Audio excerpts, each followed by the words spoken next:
ഭഗവാന് ഞങ്ങളെക്കൊണ്ട് സാധിക്കുന്നില്ല. ഞങ്ങളുടെ മനസ്സിനെ നിയന്ത്രിക്കാൻ ഞങ്ങളെക്കൊണ്ട് സാധിക്കുന്നില്ല. അതുകൊണ്ട് ഭഗവാനെ അവിടുന്ന് തന്നെ ചെയ്തു തരണം. ഞങ്ങളുടെ പഞ്ചേന്ദ്രിയങ്ങളെ വേണ്ടതുപോലെ അടക്കാൻ ഞങ്ങൾക്ക് സാധിക്കണില്ല. ഭഗവാനെ അവിടുന്ന് തന്നെ സാധിപ്പിച്ചു തരണം.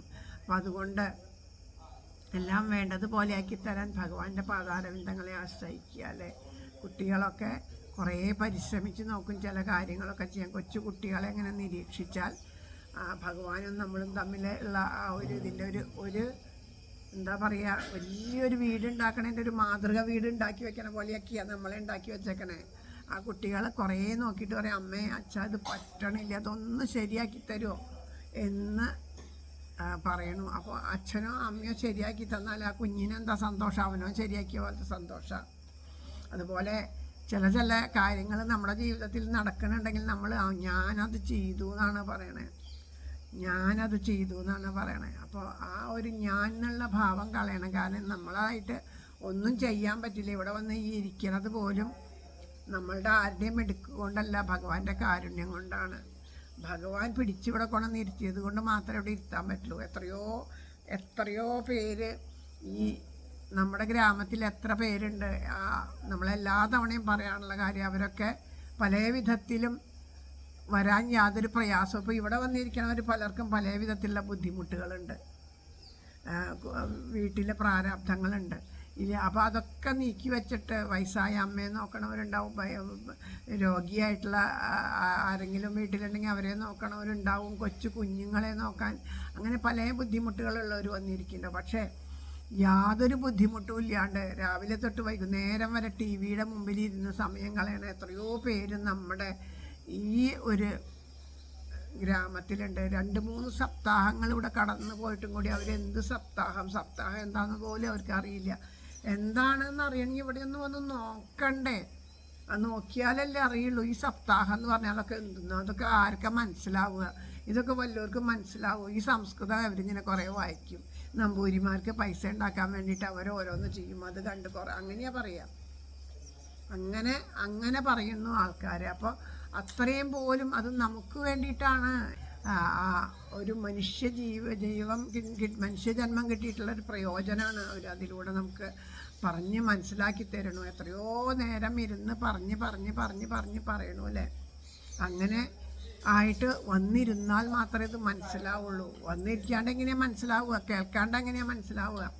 അപ്പോൾ ഇവർക്കൊന്നും കേൾക്കാൻ സൗകര്യമില്ലാത്തവരല്ല, എന്നിട്ടും എന്തുകൊണ്ട് എത്തിപ്പെടണില്ല എന്നുണ്ടെങ്കിൽ അതാണ് ആ കാരുണ്യം. അപ്പം നമ്മളിവിടെ വന്നിരിക്കുന്നുണ്ടെങ്കിൽ നമ്മളോട് പരമമായ കാരുണ്യം, നമ്മുടെ ഏതെങ്കിലും ഒരു പ്രവൃത്തി ആ ഭഗവാനിലേക്ക് നമ്മളെ കൊണ്ടുവന്ന് എത്തിച്ചിട്ടുണ്ടാവും. ആ കാരുണ്യം ചിലപ്പോൾ ഒന്നും ഉണ്ടാവില്ല. നമ്മൾ കരഞ്ഞ് ആത്മാർത്ഥമായിട്ടൊന്ന് കരഞ്ഞിട്ട് നമ്മളൊരൊറ്റ വിളിയെ വിളിച്ചിട്ടുണ്ടാവുള്ളൂ, കൃഷ്ണാന്നൊരു വിളി വിളിച്ചിട്ടുണ്ടാവും. എപ്പോഴെങ്കിലും ചങ്ക് തകരണ ഒരു അനുഭവം നമ്മളെ ജീവിതത്തിൽ, ലൗകികമായ ജീവിതത്തിൽ ഒരു ദുഃഖം ഉണ്ടായപ്പോൾ ആരും ഇല്ലല്ലോ ഭഗവാനെ, എനിക്ക് ആരും ആശ്രയത്തിനില്ലല്ലോ എന്ന് ആലോചിച്ചിട്ട് കൃഷ്ണാന്നൊരു വിളി വിളിച്ചിട്ടുണ്ടാവും.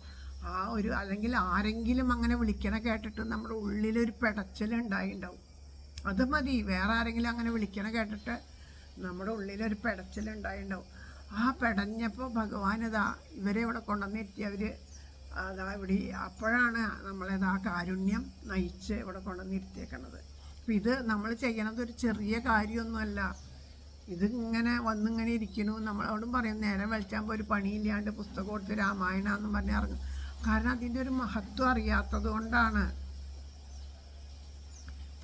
പണിക്ക് വേണ്ടിയിട്ട് രാവിലെ ഇറങ്ങി വൈകുന്നേരം വരെ പണിയെടുത്ത് എല്ലാം, എന്നിട്ടും നമുക്ക് മനസ്സിന് സമാധാനത്തിനും സന്തോഷത്തിനും വേണ്ടിയിട്ടാണ് എല്ലാം ചെയ്യണത്. ഒരു പണിക്ക് പോണതായാലും ഇപ്പോൾ ഒരു ജോലിക്ക് പോണതും എന്തിനാ? അതിന് വേണ്ടിയിട്ടാണ്, സുഖമാവാൻ വേണ്ടിയിട്ടല്ലേ ജോലിക്ക് പോണേ.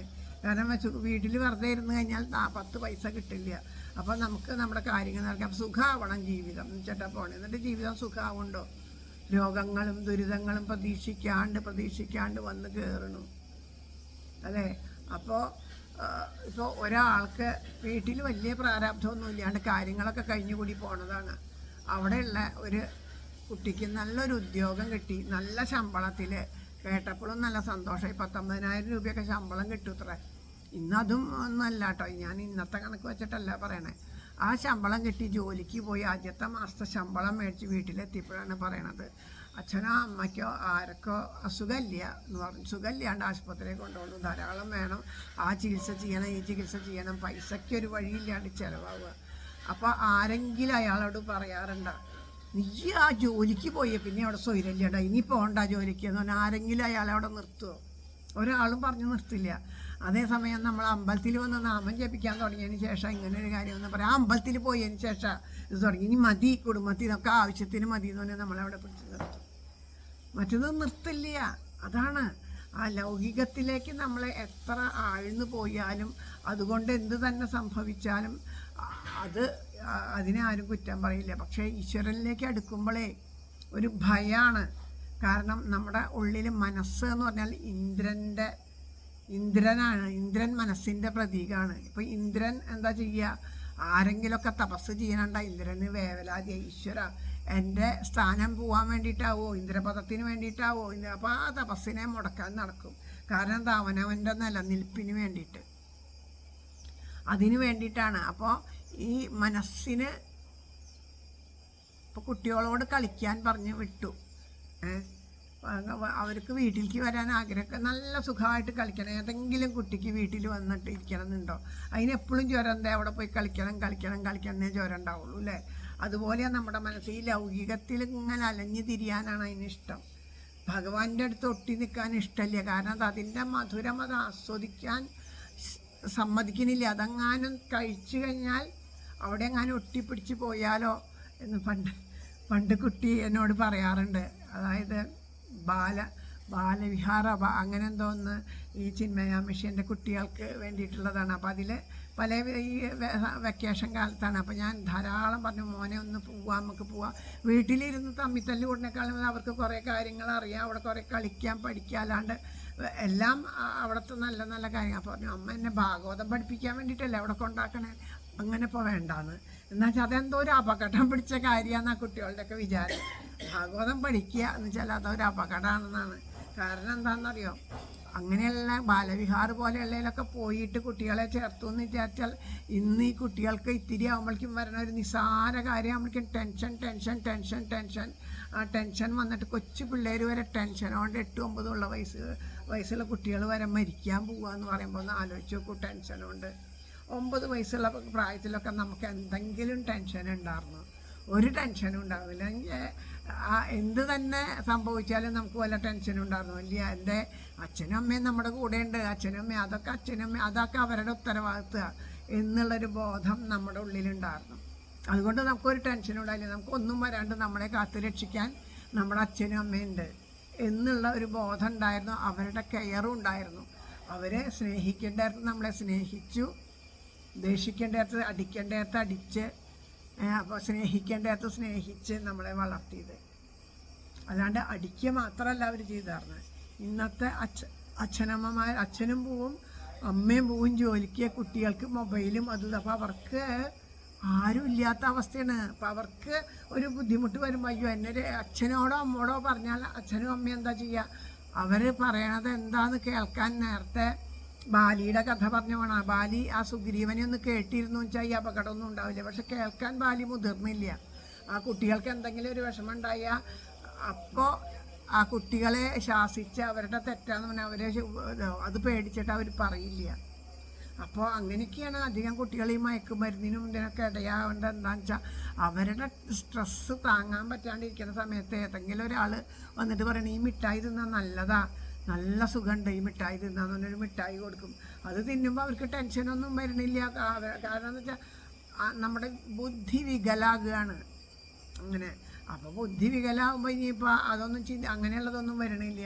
അപ്പോൾ അവർ എല്ലാത്തിലും അതെ അങ്ങനെയല്ലേ വരണം. എന്ത് മരുന്നിന് ഇതായാലും ബുദ്ധി വികലായി കഴിഞ്ഞ് കഴിഞ്ഞാൽ പിന്നെ അവർക്ക് പിന്നെ ടെൻഷൻ എന്താ, ഇതില്ലാണ്ട് പറ്റില്ല എന്നുള്ളതാണ്. പക്ഷെ അതൊരു ഇത്തിരി നേരത്തേക്ക് വേണ്ടി അതിനെ സ്വീകരിച്ചിട്ട് അതുകൊണ്ട് അവരുടെ ബുദ്ധിഭ്രംശം വന്ന് പെടുകയാണ് പിന്നെ ചെയ്യണത്.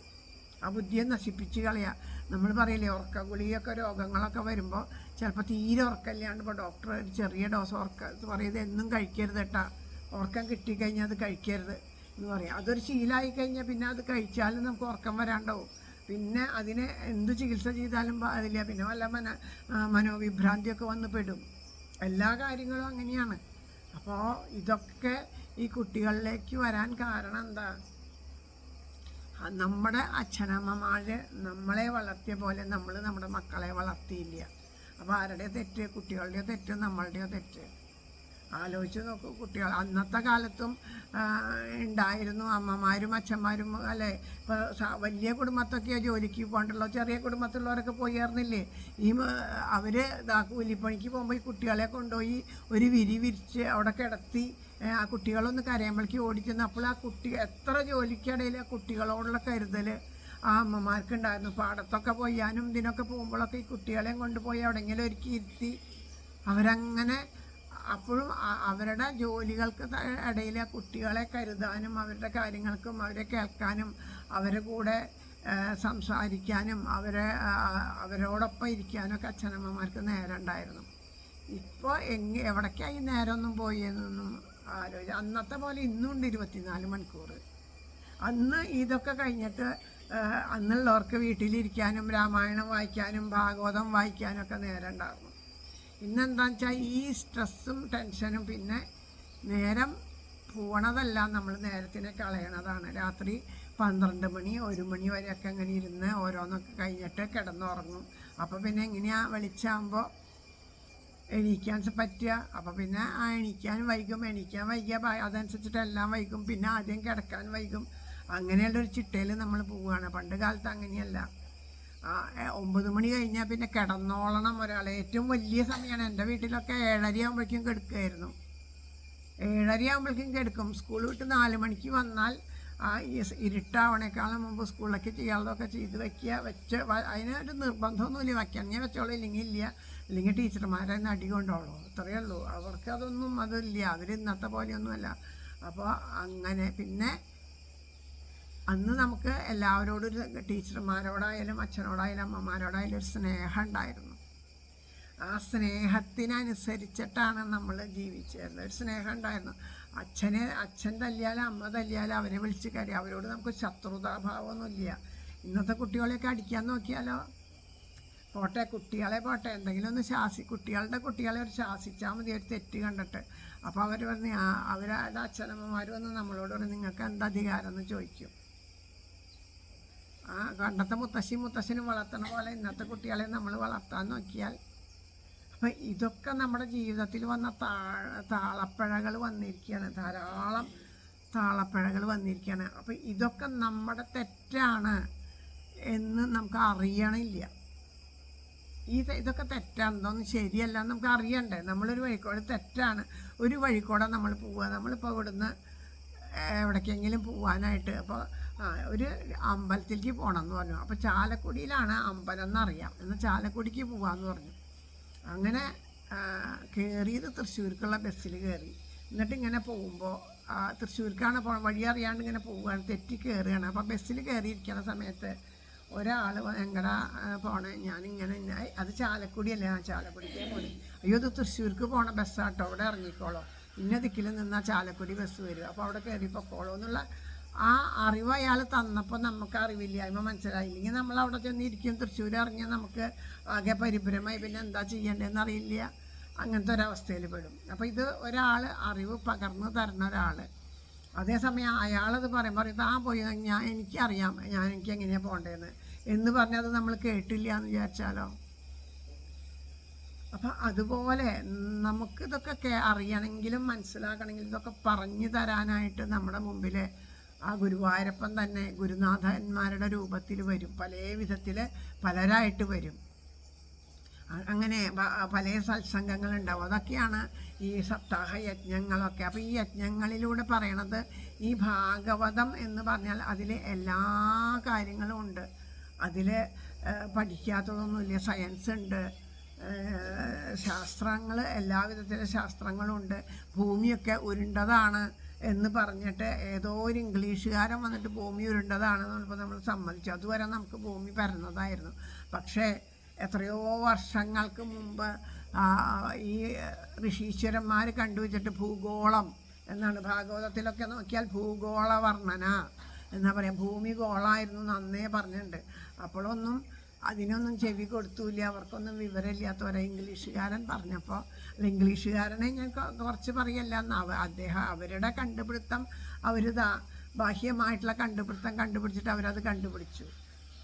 അപ്പം അങ്ങനെയുള്ള കണ്ടുപിടുത്തങ്ങളൊന്നും ഇല്ലാണ്ട് ദിവ്യ ചക്ഷുസുകളെ കണ്ട് ഋഷീശ്വരന്മാർ കണ്ടുപിടിച്ചു. അപ്പം നമ്മളുടെ ഋഷീശ്വരന്മാരുടെ മഹത്വം നമ്മുടെ അച്ഛനമ്മമാരുടെ മഹത്വം, അല്ലെങ്കിൽ നമ്മുടെ നാട്ടിലൊരാളുണ്ട് നല്ല ആൾ, അയാളുടെ മഹത്വം നമ്മൾ തിരിച്ചറിയാണ്ട് പോയത് നമ്മുടെ തെറ്റല്ലേ. അപ്പം നമ്മുടെ നാട്ടിൽ അതാണ് നമ്മുടെയാണ്, അല്ലാണ്ട് അദ്ദേഹത്തിൻ്റെ അല്ല. ഇംഗ്ലീഷുകാരനെ ഞാൻ ഒരിക്കലും പറയില്ല. അവരെന്താണെന്ന് വെച്ചാൽ അവർക്ക് കിട്ടിയ ബുദ്ധിയോട് കൂടിയിട്ട് അവർ കണ്ടുപിടിക്കണം ഓരോന്നും ആ കണ്ടുപിടുത്തങ്ങൾ. പക്ഷേ ഈ കണ്ടുപിടുത്തങ്ങളൊക്കെ കണ്ടുപിടിച്ചിട്ടും അവർക്ക് മനസ്സിലായി ഇതിലൊന്നും അല്ല സത്യം ഇരിക്കണേന്ന്. ആ സത്യത്തിലേക്ക് തിരിഞ്ഞു തുടങ്ങി. ഇപ്പോൾ അവിടെ ഭഗവത്ഗീത ക്ലാസ്സുകൾ, ഭാഗവത പഠനങ്ങൾ, നാമജപ യാത്രകൾ, അവിടത്തെയൊക്കെ നാമജപം സത്സംഗങ്ങളൊക്കെ കണ്ടാൽ നമ്മൾ കൊതിച്ചു പോകും. എന്നിട്ട് എന്നിട്ട് എന്ത് ചെയ്തു, നമ്മളൊക്കെ വലിച്ചെറിഞ്ഞ നമ്മളുടെ ആ സനാതന ധർമ്മത്തിനെ കയ്യിലെടുത്ത് നമ്മുടെ സംസ്കാരത്തെ അവരെടുത്തിട്ട് അവരതിനെ അനുഭവിച്ചുകൊണ്ട് ആനന്ദം അനുഭവിക്കണം. അവർ വലിച്ചെറിഞ്ഞ സംസ്കാരത്തെ നമ്മൾ ഏറ്റെടുത്തുകൊണ്ട് അവരുടെ സ്ട്രെസ്സും ടെൻഷനൊക്കെ നമ്മൾ അനുഭവിക്കണം. ഇതാണ് ഇപ്പോൾ ഇവിടെ നടന്നു വരണത്. എനിക്ക് ചെറുപ്പത്തിൽ പരിചയമുള്ള ഒരു ഫാമിലി ഉണ്ട്. അപ്പോൾ അവിടെ അവർക്ക് ആറ്റുനോറ്റിട്ട് ഒരു പെൺകുട്ടി ഉണ്ടായി. അപ്പോൾ പെൺകുട്ടിയെ നല്ല ചിട്ടയോട് കൂടിയിട്ടാണ് അവരെല്ലാ കാര്യത്തിലും വളർത്തുക. കുട്ടികളെ അത്രയും അവളെ ഒരു കാരണം എന്താണെന്ന് വെച്ചാൽ പെൺകുട്ടികളെ വളർത്തുന്ന രീതി ഉണ്ടല്ലോ എല്ലാ കാര്യങ്ങളും. മറ്റേ വസ്ത്രധാരണമൊക്കെ വല്ലോണം ശ്രദ്ധിക്കും. 2 വയസ്സ് 1 വയസ്സ് 2 വയസ്സ് സമയത്തോട്ടോ പറയണേ. അങ്ങനെ ആ വസ്ത്രധാരണ കുട്ടിയൊക്കെ നല്ല രീതിയിലേ വസ്ത്രം ധരിക്കുള്ളൂ. അതിന് നിൽക്കുമ്പോഴൊക്കെ എങ്ങാനും ഇത്തിരി തെറ്റിയിട്ടൊക്കെ ഇരുന്ന് അതിന് ശാസിക്കുകയും വഴക്ക് പറയുകയൊക്കെ ചെയ്ത് ഒക്കെ വളർത്തി നല്ലതുപോലെയാണ് അങ്ങനെ വളർത്തുക. ഈ അടുത്ത കാലത്ത്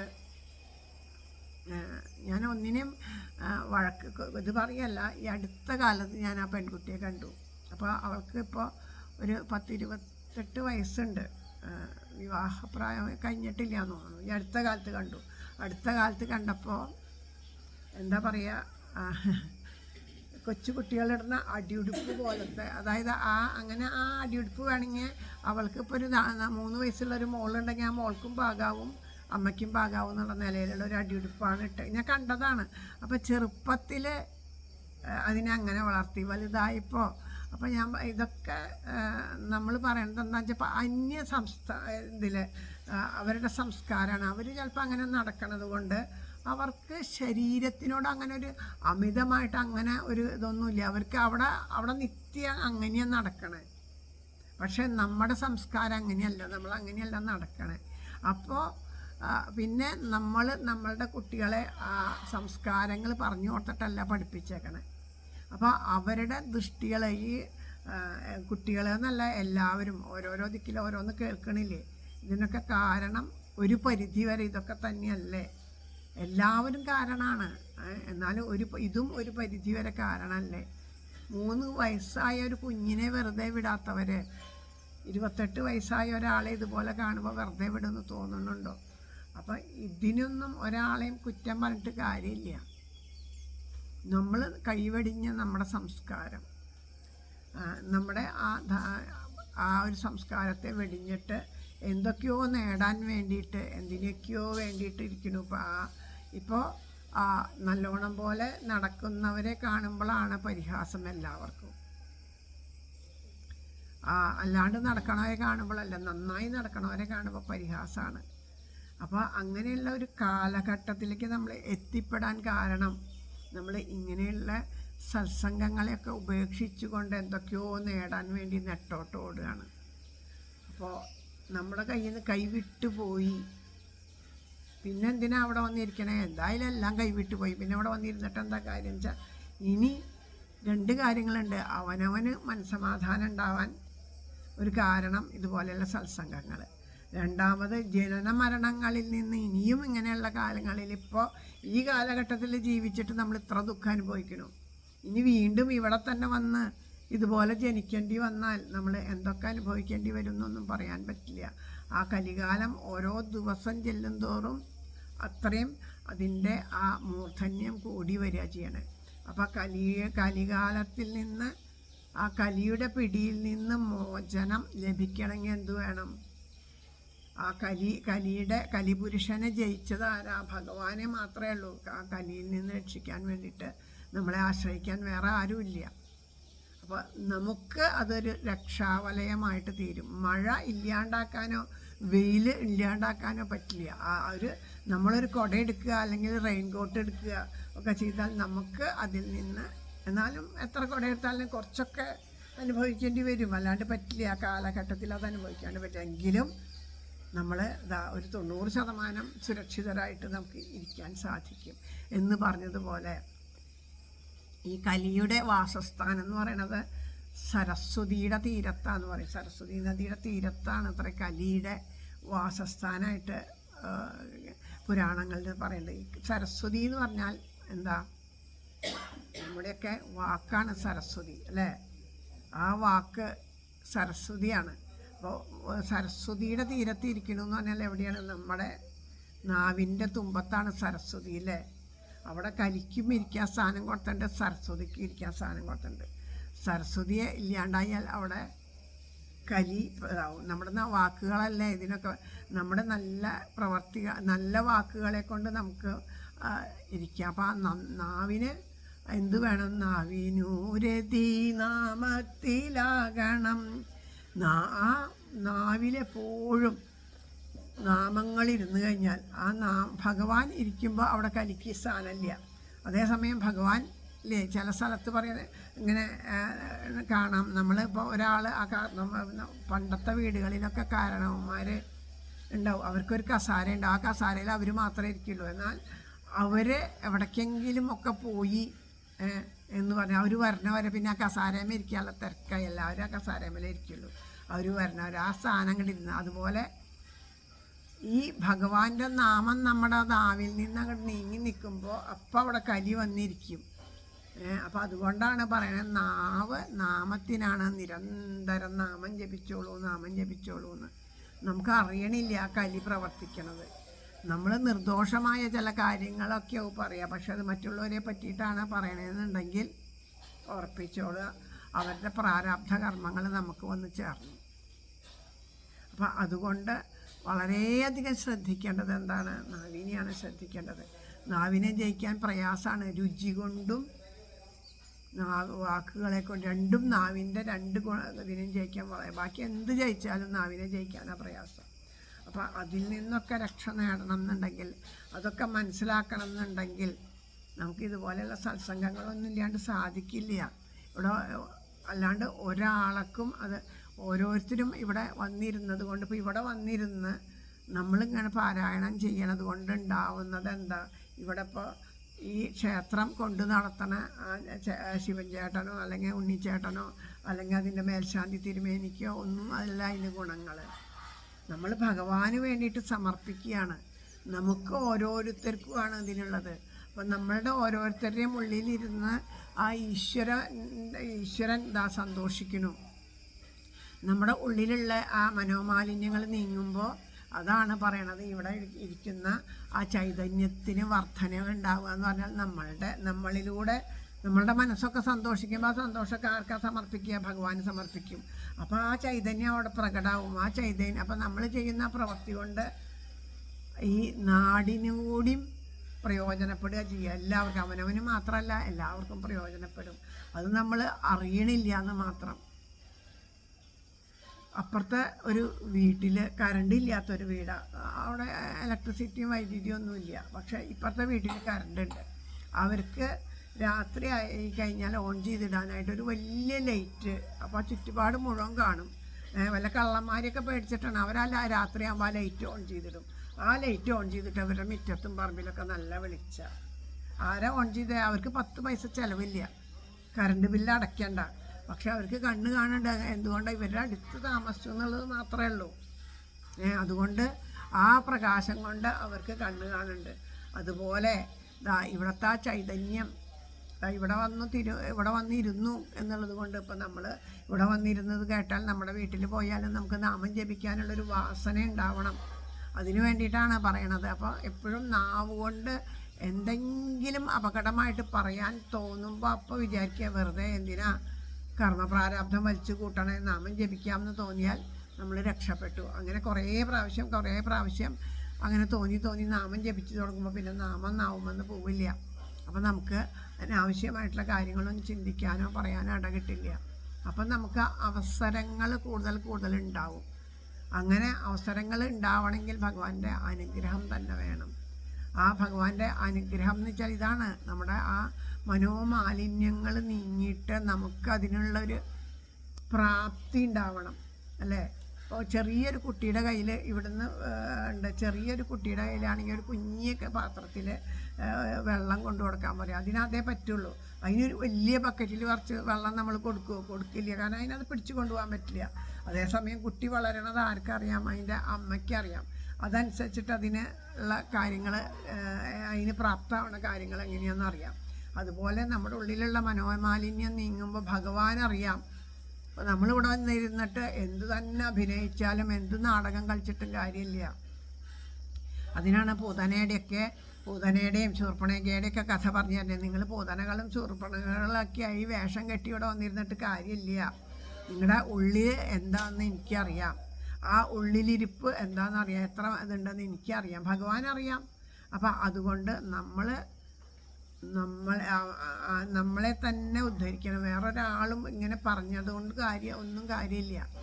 നമ്മളെ തന്നെ ഉദ്ധരിക്കണം. നമ്മളെ തന്നെ ഉണർത്തണം. നമ്മൾ തന്നെ ഇതൊക്കെ പ്രവർത്തിയാക്കണം. നാമം ജപിച്ചുകൊണ്ടിരിക്കുക, ആ ഭഗവാനെ പറ്റി ചിന്തിക്കുക, അനാവശ്യമായിട്ടുള്ള കാര്യങ്ങളൊക്കെ ഒഴിവാക്കുക. അങ്ങനെ നമ്മൾ കുറേശ്ശെയായിട്ട് നമ്മളങ്ങനെ തുടങ്ങിക്കഴിഞ്ഞാൽ പിന്നെ നമുക്ക് അത് കൂടുതൽ അവസരങ്ങളുണ്ടാവും. അപ്പോൾ അതൊക്കെ വേണ്ടതുപോലെ ആവാൻ വേണ്ടിയിട്ട് ഇന്നത്തെ ഈ ഒരു പാരായണം നമുക്ക് ഭഗവാന്റെ പാദത്തിൽ സമർപ്പിക്കുക. ഇത്രയൊക്കെ പറഞ്ഞത് എന്തിനാണെന്ന് വെച്ചാൽ നമ്മുടെ മനസ്സ് കൂടുതൽ ആ ഭഗവാനിലേക്ക് അടുത്തിട്ട് നമ്മൾ അത്രയും ആത്മാർത്ഥമായിട്ട് ഭഗവാന്റെ പാദത്തിൽ ചേർന്നിരിക്കാനായിട്ട് ആത്മാർത്ഥമായിട്ട് പ്രാർത്ഥിച്ചുകൊണ്ട് നമുക്ക് തുടങ്ങാം. ശ്രീ ഗുരുവായൂരപ്പ ശരണം, ശ്രീ ഗുരുവായൂരപ്പ ശരണം. ജാനകീ ജീവനസ്മരണം, ഹര നമ പാർവതീപതയേ. ഗോപികാ ജീവനസ്മരണം. എല്ലാവരും ഇവിടെ ഇരിക്കുന്ന എല്ലാവരും ഉറക്ക നാമം ജപിക്കാൻ ശ്രദ്ധിക്കുക. കാരണം നമ്മുടെ ഉറക്ക നാമം ജപിക്കാൻ പറയുന്നത് എന്താ വെച്ചാൽ ഭഗവാന് ചെവി കേൾക്കാത്തതുകൊണ്ടോ പറയണ എനിക്ക് ചെവി കേൾക്കാത്തതുകൊണ്ടല്ല. നമ്മുടെ ഉള്ളിലൊരു അഭിമാനമുണ്ട്, ഒരു അഭിമാനം. നമുക്കൊരു മോശമൊക്കെ അങ്ങനെ ഒരു ഇതുണ്ട്. അതിനെ മാറണമെങ്കിൽ ഉറക്ക നാമം ജപിച്ചാൽ തന്നെ മാറുള്ളൂ. അതുകൊണ്ടാണ് ഉറക്ക ജപിക്കാൻ പറയണത്. വേറെ ഏതെങ്കിലും ഒരു വേദിയിൽ ചെന്നിരുന്നിട്ട് ഉറക്കം ജപിക്കാൻ പറഞ്ഞാൽ നമുക്ക് ജപിക്കാനേ പറ്റില്ല. പക്ഷെ ഇവിടെ എല്ലാവരും കണ്ണടച്ചിരിക്കുക, എന്നിട്ട് നാമം ജപിക്കാൻ പറയുമ്പോൾ ഉറക്കം ജപിക്കുക.